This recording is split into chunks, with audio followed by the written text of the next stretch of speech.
ನವಲಗುಂದ ರೈತರ ಬೇಡಿಕೆಗಳು ಬಹು ಬೇಗನೆ ಈಡೇರಲಿ. ಪೊಲೀಸ್ ಇಲಾಖೆ ಯಾವತ್ತಿಗೂ ರೈತರೊಂದಿಗೆ ಇರುವುದು. ನಿಮ್ಮ ಹೋರಾಟಕ್ಕೆ ನಮ್ಮ ಬೆಂಬಲ ಸಹ ಇದೆ ಎಂದು ಧಾರವಾಡ ಅಡಿಷನಲ್ ಎಸ್ಪಿ ನಾರಾಯಣ ಬರಮನಿ ಹೇಳಿದರು. ರೈತ ಹುತಾತ್ಮ ದಿನಾಚರಣೆ ಅಂಗವಾಗಿ ಪಟ್ಟಣದ ರೈತ ವೀರಗಲ್ಲಿಗೆ ರೈತರೊಂದಿಗೆ ಮಾಲಾರ್ಪಣೆ ಮಾಡಿ ಗೌರವ ಸಲ್ಲಿಸಿ ಮಾತನಾಡಿದರು. ಈ ವೇಳೆ ರೈತ ಹೋರಾಟಗಾರರಾದ ಸುಭಾಷ್ ಚಂದ್ರಗೌಡ ಪಾಟೀಲ, ಸಿಪಿಐ ರವಿ ಕಪ್ಪತ್ತನವರ, ಪಿಎಸ್ಐ ಜನಾರ್ದನ್ ಭಟ್ರಳ್ಳಿ ಸೇರಿದಂತೆ ಅನೇಕ ರೈತರು ಹಾಗೂ ಪೊಲೀಸ್ ಸಿಬ್ಬಂದಿ ಹಾಜರಿದ್ದರು. ಜೆಎಸ್ಕೆ ಕನ್ನಡ ನ್ಯೂಸ್ ನವಲಗುಂದ.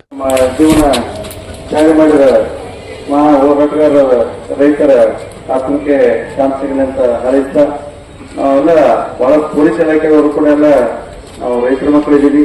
ಇನ್ನ ಸುಭಾಷ್ ಗೌಡ್ರ ನೇತೃತ್ವದಲ್ಲಿ ಎಲ್ಲ ರೈತರ ಬೇಡಿಕೆಗಳು ಯಶಸ್ವಿಯಾಗಿ ತಮ್ಮ ಬೇಡಿಕೆಗಳು ಈಡೇರುವಂತಾಗಲಿ ಅಂತಕ್ಕಂಥ ಹಾರೈಸ್ತಾ ಶಾಂತಿ ನೀತಿಯಿಂದ ನಾವೆಲ್ಲರೂ ಕೂಡ ತಮ್ಮ ಬೇಡಿಕೆಯನ್ನ ಕಾರ್ಯಕ್ರಮದ ಅಧಿಕಾರಕ್ಕೆ ಮುಟ್ಟಿಸುವಲ್ಲಿ ಯತ್ನಿಸಿ ತಮ್ಮ ಕಾನೂನು ರೀತಿಯಿಂದ ಹೋರಾಟಕ್ಕೆ ನಮ್ಮ ಇಲಾಖೆ ಯಾವತ್ತು ತಮ್ಮ ಜೊತೆಗೆ ಇರ್ತದಂತ ಮತ್ತು ತಮ್ಮ ಹೋರಾಟಗಳೆಲ್ಲ ಯಶಸ್ವಿಯಾಗಿ ಅಂತ ಹಾರೈಸ್ತಾ ಧನ್ಯವಾದಗಳು.